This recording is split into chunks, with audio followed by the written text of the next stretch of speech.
Okay guys, mabuhay maligayang pagbabalik sa aking YouTube channel and she's back at andito na uli siya sa Manila of course at syempre maraming ganap siya agad pagbalik na pagbalik. Of course si Kim Chiu ang tinutukoy natin na sabi nga niya for almost a month nasa Cebu siya talaga. Nakita naman natin 'di ba lagi siyang wala sa Showtime. So, kasi nga, kailangan niyang tapusin ang teleseryeng The Alibi nila ni Paolo Avellino. But anyways, sa latest post nga ni Kim, makikita mo na parang, alam naman natin ang pinagdaanan niya, pero ngayon nakikita mo coping up, medyo okay-okay na siya. Sabi nga si Kim talaga magaling magdala ng problema. Alam na alam niya kung paano ito i-handle. Hindi katulad ng iba na talagang masyadong nagdidwell sa kalungkutan to the point na dadamay na rin yung mga iba nilang fans. But this time, makita natin kay Kim, okay siya. So, sabi nga niya, life lately, been in Cebu for almost a month now, shooting for a new series coming very, very soon.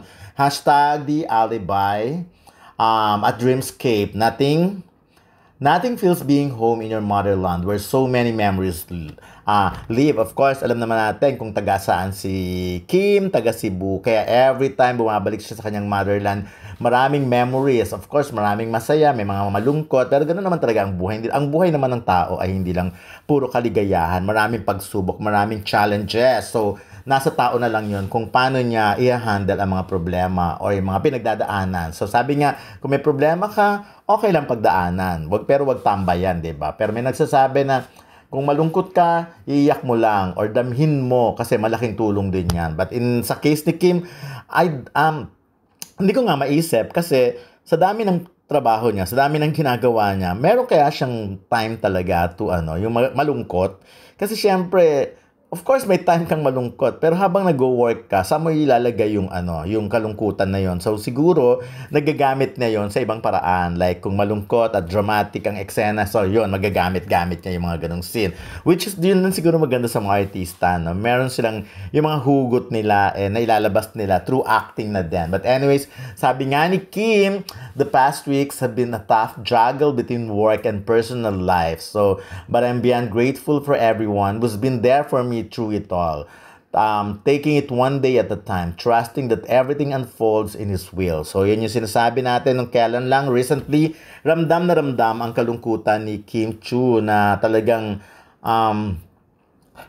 paano nga ba na pagsasabay ang matinding trabaho and at the same time, yung personal problem mo. So, pero, ang maganda rin doon kasi kahit may problema ka, na, kumbaga, dahil may work ka, hindi mo masyadong iniinda yung mga ganong tipo, di ba? Kasi somehow, nakakalimutan mo yung problem na yon. But anyways, ayun nga, so, sabi naman niya, maganda naman yung ganong ni Kim, yung pinapasudyos mo yung problema mo, at yun nga, take it one day at a time, trusting that everything unfolds in His will. Kung ano yung kagustuhan ng Diyos, yun ang mangyayari. Ako, of course, I'm sure gusto ng Diyos kay Kim at sa family niya na maging masaya siya, of course, at maging masaya uli sila kasi alam naman natin yung naging problema, but who are we to judge, who are we to discuss that problem? It's a family problem, although may idea na kami kung ano man yon, pero hayaan na natin sa kanila kasi si Kim naman ay isang mabuti, mabait na tao, kaya ibigay na natin sa kanya kung ano man yon.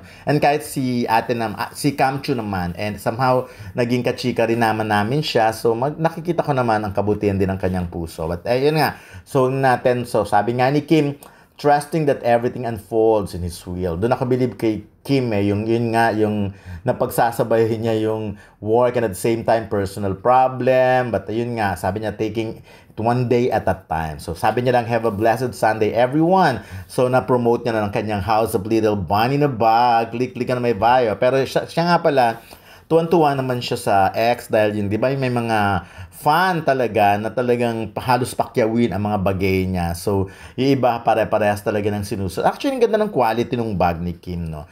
So, eto sa part na ito, no, ang ganda-ganda ng picture niya. Pero may isang slide, of course, na gustong-gusto nila.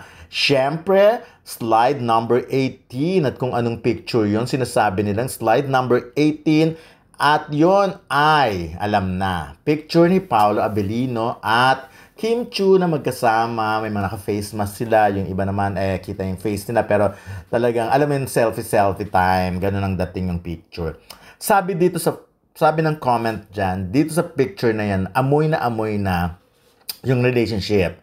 amoy na gusto nang umamin. Ito na yung dapat may aminin na. But again, lagi naman natin sinasabi, huwag natin pangunahan yung dalawa. Kung ano yung gusto nila, kasi mahirap yung tayo yung nasusunod or yung mga fans yung nasusunod, sila yung nagsasabi na ganito, ganyan. Hayaan natin yung mga taong involved. So, pasasaan ba't? Si Kim naman, wala naman siyang record na dinideny ang mga relationship, no? So, pag meron na talaga, kasadong-kasado na, okay na. At least ngayon, ang maghalaga naman, nakikita sila together. At napakahaba na ng panahon na together sila, ha? Mula pa nung nagsama sila sa linlang, of course, nasundan. So, anyways, ayun nga, sabing ganyan, kilig sila doon sa slide number 18. At sabi na nga nilang mga fans talagang, ang ganda ng kaligayahan na feel nila dito sa slide number 18 na yan. So, can you imagine, simple photos, but it will, make a lot of people, a lot of fans, a lot of netizens super happy. Ganon ang impact ng Kim Pao sa mga fans, sa mga katagahanga nila, sa mga supporters or followers nila. Kasi, kanya again, nakakabilib yung picture lang, pero grabe ang kaligayahan na nadudulot. So, sana magtuloy-tuloy lang talaga.